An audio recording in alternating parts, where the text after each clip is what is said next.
오늘 이 아침 우리에게 주시는 말씀은 마태복음 8장 18절로부터 27절의 말씀 봉독합니다.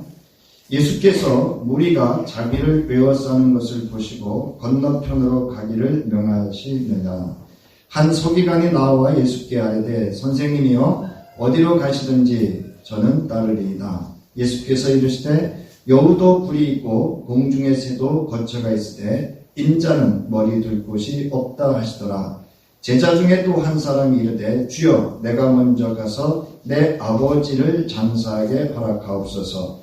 예수께서 이르시되 죽은 자들이 그들의 죽은 자들을 장사하게 하고 너는 나를 따르라 하시니라.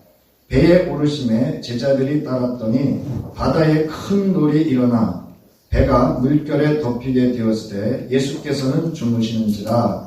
그 제자들이 나와 깨우며 이르되 주여 구원하소서 우리가 죽겠나이다. 예수께서 이르시되 어찌하여 무서워하느냐. 믿음이 작은 자들아 하시고 곧 일어나사 바람과 바다를 꾸짖으시니 아주 잔잔하게 되거늘 그 사람들이 놀랍게 여겨 이르되 이가 어떠한 사람이기에 바람과 바다도 순종하는가 하더라.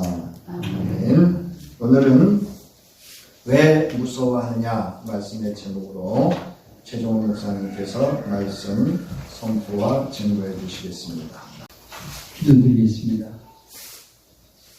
하나님, 복된 주일에 저희들 하여금 주의 전에 불러 하나님께 영혼 돌리게 하시니 감사합니다. 오늘도 주의 사랑 안에서 그런 말씀을 들을 때 주의 음성을 듣고 우리 삶을 변화시켜 주시고 하나님 기뻐하시는 삶으로 저희들 인도해 주옵소서. 모든 것 주님 손에 올려드리며 우리를 죄에서 건져 구원해 주시고 생명 주신 우리 주님 예수 그리스도의 이름 받들어 간절히 기도드리옵나이다. 아멘. 할렐루야. 반갑습니다. 오늘 성경 말씀을 보니까 예수님께서 갈릴리 바다에서 배를 타고 예수님과 제자들과 함께 바다를 건너가시는 말씀이 나옵니다. 예수님께서는 우리에게 요구하시는 게 있습니다. 뭘 요구하느냐? 우리가 예수 그리스도를 우리 마음속에 모시고 요한복음 1장 10절의 말씀대로 영접하는 사람, 곧 그 이름을 믿는 사람들에게는 하나님의 자녀가 되는 권세를 주셨다. 하나님의 자녀, 예수님을 내 마음속에 구주로 영접한 사람들에게는 하나님의 자녀라고 하는 사실을 성경은 우리에게 말씀해주고 있습니다. 그런데 그 하나님의 자녀들이 세상을 살아갈 때 매일같이 그 삶을 보면 염려와 두려움과 걱정 가운데 살고 있습니다. 우리나라 사람들이 쓰는 용어 가운데 많이 쓰는 용어가 죽겠네라고 하는 단어입니다. 죽겠네. 오늘 본문의 말씀도 보면, 자, 25절에 보니까, 제자들이 나와 가로되, 제자들이 나와 깨우며 이르되 주여 구원하소서 우리가 죽겠나이다. 우리 현대 사람들에게 특징은 왜 이렇게 죽겠다는 표현을 다 쓰는지, 좋아 죽겠네. 죽겠네라는 표현을 그렇게 많이 씁니다. 죽겠나라고 하는 표현을 좀 바꿔왔으면 좋겠어요. 죽겠네가 아니라 거기다 깨자를 하나 더 붙이면 좋을 것 같아요. 죽겠있네. 그게 이제 좋지 않을까요? 죽겠네 보다는 죽게 있네. 그럼 얼마나 좋을까? 그런 생각을 해봤습니다. 저는 오늘 현대인들이 살아가는 삶 속에는 믿음 없는 표현의 말들이 너무 많기 때문에 예수 믿고 구원받은 하나님의 자녀라면 좀 자신있게 살아가야 되는데 우리의 삶의 현실을 보면 매일 죽을 일밖에 없어요. 좋아 죽겠고 미쳐 죽겠고 배고파 죽겠고 돈 없어 죽겠고 죽겠다고 하는 말을 많이 씁니다. 저는 오늘 이 말씀 보면서 오늘 예수님의 제자들도 풍랑이 일어나서 배에 위기가 오니까 주님 우리를 구원해 주셔서 우리가 죽겠나이다. 예수님에게 그렇게 이야기를 했습니다. 자, 오늘 이 말씀을 보면서 예수님은 우리에게 뭘 요구하시느냐. 오늘 이 목적이 있습니다. 두려워 떨고 있는 제자들에게 왜 이 말씀을 하시는가. 27절에 보면 그 사람들이 놀랍게 여겨 이르되 이가 어떤 사람이기에 바람과 바다도 순종하는가 하더라. 바로 예수님이 누구길래, 저 사람이 누구길래 이렇게 바람과 바다를 잔잔하게 하느냐 말이에요. 예수님이 누구냐는 거예요. 예수님이 누구인지를 모르면 매사 두려워요. 예수님이 나의 구원자, 나의 생명의 주님인 것을 잘 모르고 살면 우리의 삶은 매일매일 두려움과 염려 가운데 살 수밖에 없어요. 그래서 예수님께서는 그걸 가지고 믿음의 사람들이라고 이렇게 표현합니다. 믿음의 사람들. 여러분, 믿음의 사람들에 대해서 성경은 많이 말씀해 주고 있죠. 오늘 이 본문의 말씀, 공관복음, 마태복음, 마가복음, 누가복음을 이야기할 때 공관복음이에요. 공관복음. 예수님에 대해서 같은 내용을 마태복음, 마가복음, 누가복음 각자 예수님의 제자들이 예수님을 본 관점을 이야기하는 것이 공관복음인데, 이 말씀이 오늘 본문의 마태복음 8장 23절로부터 27절의 말씀이 마가복음 4장 35절로부터 41절에도 있고 누가복음 8장 22절로부터 25절에도 같은 내용이 있습니다. 이 내용을 보면 이 내용 속에 같은 내용이 있는데 내용은 조금 다르기도 합니다. 예수님께서 배에 고물에 들어가 죽으셨다 하는 말씀. 오늘 이 본문의 말씀도 예수님 주무시는데 배가 오름에 제자들이 따랐다. 바다에 큰 놀이 일어나 배가 물결에 덮치게 되었을 때 예수께서는 주무시는지라, 여기는 주무시는지라, 또 누가복음에는 본문에 주무시는지라 여러 가지 표현해 주고 있습니다만은 오늘 이 본문의 말씀 속에서 예수님께서는 우리에게 어찌하여 두려워하느냐? 믿음이 작은 자들아, 이렇게 책망을 하셨습니다. 오늘 본문의 26절에 보면 예수께서 이르시되 어찌하여 너희가 무서워하느냐? 믿음이 작은 자들아. 그리고 바람과 바다를, 파도와 그리고 바람과 바다를 잔잔하게 하셨다 하는 말씀이 본문에 있습니다. 저는 오늘 이 말씀을 읽어보면서 우리가 정말 이 말씀 가운데 우리 주님이 요구하시는 게 뭐냐? 첫째는 우리가 두려워하지 말아야 됩니다. 두려워하지 말아야 됩니다. 여러분, 두려워한다고 하는 게 뭔지 아세요? 하나님에 대한 불신입니다. 욥기서에 보면 3장 25절에 보니까 내가 두려워하는 것이 내게 임하고, 우선 이 말씀 읽다가 충격받았어요. 내가 두려워하는 것이 내게 임하고 내가 무서워하는 것이 내 몸에 미쳤구나. 욥기서에 욥이 자기 신앙을 고백하면서 그런 얘기를 했어요. 그 내용이 뭘까? 염려했던 것, 내가 염려하고 두려워했던 것이 이제 왔다는 거예요. 생각 속에 비롯 상상했다는 거죠. 그런 불행한 일을. 그게 왔다는 거예요. 실제로. 여러분 생각 속에 그 염려하면서 안 좋은 생각 하십니까? 어떤 사람은 시집 들어가기 전에 애 낳으면 장애가 날 것 같아서 시집 못 가게. 그런 말. 틀림없이 결혼하면 그 장애가 날 거다. 그런 생각이 들더라고요. 성경 말씀을 비춰볼 때. 왜 그런 생각을 합니까? 그 생각은 사단이 주는 생각이기 때문에 나중에 예수 이름으로 물리치길 주의 이름으로 축원합니다. 그런 생각하면 안 돼요. 욥이 내가 두려워하는 것이 내게 임하고 내가 무서워하는 것이 내게 미쳤구나. 욥기서 3장 25절에 그렇게 그대로 말씀해 주고 있어요. 욥이 상상을 했다는 거죠. 하나님 큰 복을 받아 욥이 승승장구할 때도 혹시 나에게 불행이 닥치면 어떡하나, 애들이 갑자기 내 앞에 죽으면 어떡하나, 이런 상상을 했기 때문에 그게 왔다는 거예요. 성경에는 욥이 그렇게 말하고 있어요.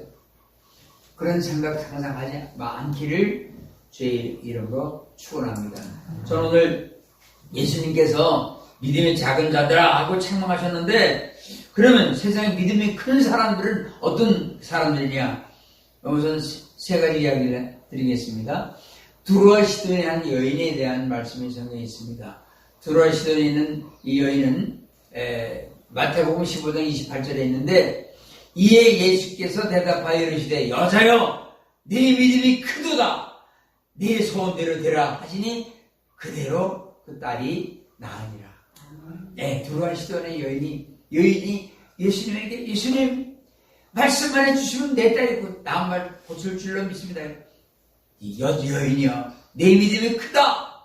예수님께서 그 여인의 믿음을 아주 크게 보셨어요. 말씀 한마디면 내 딸이 나을 줄로 믿습니다. 그렇게 얘기했을 때 돌아오시던 여인에게 주님 높은 칭찬을 하셨어요. 내 믿음이 크도다, 내 소원대로 될지어다. 그렇게 축복하셨어요. 얼마나 귀한 말씀입니까? 믿음대로 된다는 말씀이죠. 그때로부터 그 딸이 고침을 받았습니다. 자녀 문제가 해결됐다는 거죠. 믿음으로 놀랍니다. 두 번째, 주님께서 또 말씀하시기를 백부장의 믿음에 대해서 마태복음 8장 10절에 보니까 예수께서 들으시고 놀랍게 여겨 따르는 제자들에게 이르시되 내가 진실로 너에게 이르노니 이스라엘 중에 아무에게도 이만한 믿음을 보지 못했다. 백부장의 믿음, 이방인의 믿음을 보시고 믿음이 대단하다, 그렇게 말씀하신 것이죠. 백부장의 믿음을 대단하다, 이스라엘 중에 아무에게서도 이만한 믿음을 내가 보지 못했다. 백부장의 믿음을 칭찬하셨어요. 대단하지 않습니까? 정말 믿음이, 정말 살아계신 우리 주님이 나와 함께 하심을 믿을 때 놀라운 역사가 일어났습니다. 한 가지 더 얘기할게요. 놀라운 믿음이 또 12년 동안, 12해 동안 혈류증을 앓던 여인이 예수님의 옷가에 손을 대면서 고침받았습니다. 그때 마가복음 5장 34절에 예수께서 이르시되 딸아 내 믿음이 너를 구원하였으니 평안히 가라, 내 병에서 놓여 건강할지어다. 주님 말씀하셨어요. 믿음이 놀라운 역사를 일으킨 거죠. 12해 동안 지병으로 고생하던 이 여인이 예수님의 옷가에만 만져도 나을 것 같다고 하는, 인간적으로 볼 때 얼마나 유치한 믿음입니까? 예수님의 옷가에. 그 전에 제가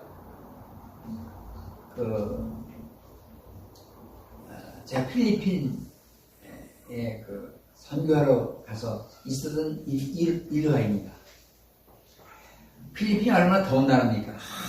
땀을 진주고 흘리면서 설교를 하고 나는데 땀을 닦아서 수건을 강당에 싸는데 수건이 없었어요. 끝나고 나서 보니까 내 수건 어디 갔나 했더니 필리핀 한 자매님이 수건을 가져왔어요.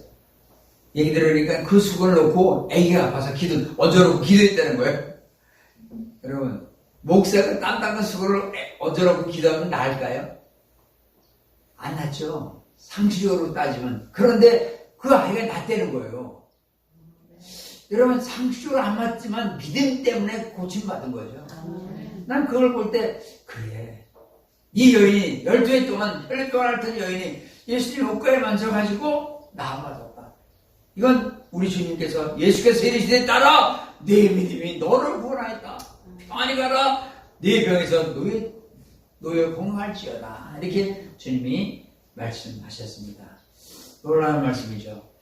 저는 이 말씀을 생각해 보면서 성경 말씀을 생각해 봅니다. 자, 말씀해 보면 시편 121편 8절부터 121편 2절부터 8절에 있는 말씀 보니까 한번 읽어볼게요. 나의 도움이 천지를 지신 여호와께로서다. 여호와께서 너를 실족지 않게 하시며 너를 지키시는 자가 졸지도 아니하시리로다. 이스라엘을 지키시는 자는 졸지도 아니하시고 주무시지도 아니하시리로다. 여호와께서 너를 지키시는 자라. 여호와께서 내 오른편에서 내 그늘이 되시나니 낮에 해가 너를 상하지 아니하며 밤의 달도 너를 헷지 아니하리로다. 여호와께서 너를 지켜 모든 환난을 명쾌하시며 또 내 영혼을 지키시리로다. 여호와께서 내 출입을 지금부터 영원까지 지키시리로다. 이 구절을 차세에서 하게 되면 저는 이 구절을 쭉 같이 교독으로 읽습니다.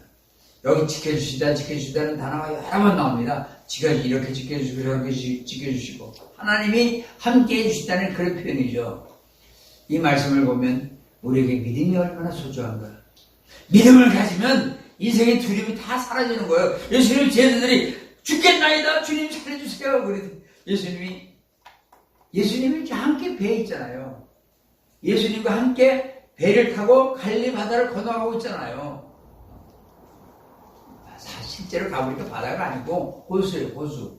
성경에는 갈릴리 바다로 표현되고 있습니다만은 호수입니다. 가자마자 바다 같은 넓은 호수니까 손을 물에다 넣어서 찍어서 저 혀에다 대봤더니 민물이에요, 민물. 이게 바닷물이 아니잖아. 짠물이 바닷물인데. 그런데 호수에서 제자들이 예수님과 함께 거기를 건너가는데 그 지중해 지역 가운데는 돌풍이 일어나요, 돌풍이. 갑자기 돌풍이 일어나니까 예수님이 그 배에 계신데 저는 이 말씀을 또 읽고 오늘 제가 그저께 금요일날 우리 센터에서 매일마다 아침마다 예배드릴 때 이 말씀 가지고 설교를 했습니다. 걱정하지 마십시오. 이 배에 주님이 계십니다. 그 얘기 설교했어요, 어르신들에게. 그런데 오늘 이 말씀 보니까 예수님이 그 배에 계시잖아요. 배에 계시는데 예수님이 단 하나까지 주무시고 계셨습니다. 주무시는 예수님은 능력이 없어가지고 바람과 바다를 찬찬하게 못하실까요? 할 수 있죠. 그런데 제자들은 지금 예수님을 하나님의 아들로 못 믿은 거예요. 이 예수님이 주무시는데 좀 도움은 되겠지만 주무시기 때문에 이게 지금 바람과 파도 치는 걸 예수님이 모르고 계신다는 거죠. 저는 이 말씀을 묵상하면서 이 말씀은 어떤 뜻일까? 나도 예수님을 영접했기 때문에 내 마음속에 예수님이 계신데 왜 두려움이 생기느냐 말이에요. 그분이 하나님이 살아계신 하나님이라고 하는 믿음을 가지면 왜 두려움이 생기겠어요? 두려워하지 말아야죠. 오늘 저는 이 말씀을 읽다가 떠오른 성경 구절이 있습니다. 사무엘상 17장 45절의 말씀이 떠올랐습니다. 거기서 다윗이 블레셋 올리앗과의 싸움에서 다윗이 블레셋 사람에게 이르되 너는 이 칼과 창과 단창으로 내게 나오거니와 나는 만군의 여호와의 이름으로 네가 모욕하는 이스라엘 군대의 하나님 여호와의 이름으로 내가 너에게 나가노라 하고 당당하게 다윗은 힘차게 외쳤어요. 걱정할 거 없다. 너 문제없어 하고 아니 어린 소년이 골리앗 같은 장수에게 어린 소년이 당당하게 나온 것은 뭘까요? 나와 함께 하시는 하나님, 내 속에 계시는 우리 주님이 계시기 때문에 뭐가 두렵겠느냐요? 예? 만군의 이스라엘 군대의 하나님 만군의 이름으로 너에게 나간다 하고 큰소리 부앙 쳤습니다. 성경 말입니다. 마가복음 9장 23절에 보니까 예수께서 이르시되 할 수 있거든요. 무슨 말이냐? 믿는 자에게는 능치 못할 일 없느니라 이렇게 말씀해 주고 있지 않습니까? 믿는 사람이 능치 못할 게 없다는 거예요. 여러분 성경 말합니다. 우리가 때로는 예수님 구원받는 우리들에게도 환난이 오죠. 그럴 때 욥기서 23장 10절에 욥은 이렇게 말합니다. 그러나 내가 가는 길을 그가 아시나니 그가 나를 단련하신 후에 내가 순금같이 나오리라. 하나님께서 연단하는 과정 가운데 그런 과정이 있다. 그걸 믿으셔야 됩니다. 그때 하나님의 역사가 일어날 줄로 믿습니다. 저는 오늘 이 말씀을 준비하면서 한 말씀을 찾아봤습니다. 그 내용은 1999년 1월에 있었던 홍수환 권선수, 홍수환 믿음이 좋은 선수죠. 이 홍수환이가 4번 다운되고 5번째 이겼어요. 또 다운됐습니다. 또 4번 다운돼. 그래서 한두개 끝났다는 거 보는데 5번째 홍수환 선수가 또 상대방을 쳐서 상대방이 다운됐어요. 기적이죠. 믿음의 사람 홍수환 이번은 그때 제가 영상을 들어봤어요. 들었더니 뭐라고 외치는 거니? 엄마, 나 이번에 참편 먹었어! 이렇게 엄마한테 전화를 했어요. 그 영상에 나오니, 들어본 유튜브에 나오니까, 나 참편 먹었어! 그러니까 엄마가 뭐라잖아요? 대한국민 만세! 대한국민 만세! 그랬어요. 대한국민 만세. 여러분, 놀라운 믿음의 사람에게 4번 쓰러지고 5번째 일어나서 승리했지 않습니까? 우리 하나님이 함께 하시면 못할 게 없습니다. 여러분, 만약에 홍수환 선수의 지금 이거를 지금 다시 본다 그러면, 처음부터 영상을 본다 그러면, 한 번 다운될 때, 아유, 이거 안 되겠다. 두려워하고 염려됩니까? 안 되죠. 왜? 결과를 알고 있잖아요. 예수 믿고 그만 우리들에게는 따라서요. 이겨놓고 싸운다. 네, 이미 우리는 이겼어요. 부활하시고 승리하신 우리 주님 믿잖아요. 이겨놓고 싸우는 거예요. 그 과정이지, 과정. 누가 영상 보다가, 홍선사 선수 영상 보다가, 아유, 3번째 다운, 4번째 다운, 에휴, 꺼버리자. 끌 사람 누가 있어요? 결과를 알고 있는데. 우리는 결과 이미 알고 있잖아요. 저는 그걸 확신합니다. 저는 제 인상을 보더라도 그걸 확신해요. 결과는 우리는 이기고 승리한 사람이다. 두려울 게 없다. 여러분, 오늘도 이겨놓고 싸우는 삶을 살아감으로 승리하는 복된 여러분 되시기를 주의 이름으로 축원합니다. 한 구절 더 읽고 마치겠습니다. 마지막 읽을 말씀은 마가복음 9장 23절인데, 예수께서 이르시되 할 수 있거든이 무슨 말이냐? 믿는 자에게는 능치 못할 일이 없느니라. 기도하십니다. 하나님 아버지, 감사합니다. 오늘도 주의 말씀 가운데서 우리에게 교훈이 주셨습니다. 내 인생의 배 속에 주님이 계시고 함께 살아가는데, 때로는 풍랑과 파도가 쳐도 우리가 염려하지, 두려워하지 말고 주무시는 주님을 깨우면 되는데, 주여, 우리가 주님을 늘 깨우고 주님과 더불어 살아가는 행복한 삶이 되도록 축복해 주옵소서. 예수님의 이름으로 간절히 기도드리옵나이다. 아멘. 지금은 우리 주님 예수 그리스도의 그 크신 은혜와 우리 하나님 아버지의 극진하신 사랑하심과 성령의 감동하시고 역사하시고 교통하시니 사는 우리 교우들 머리머리 우애와 저들의 가정과 자녀와 하는 모든 일들 위해 이제부터 영원토록 함께 하시기를 간절히 축원하옵나이다.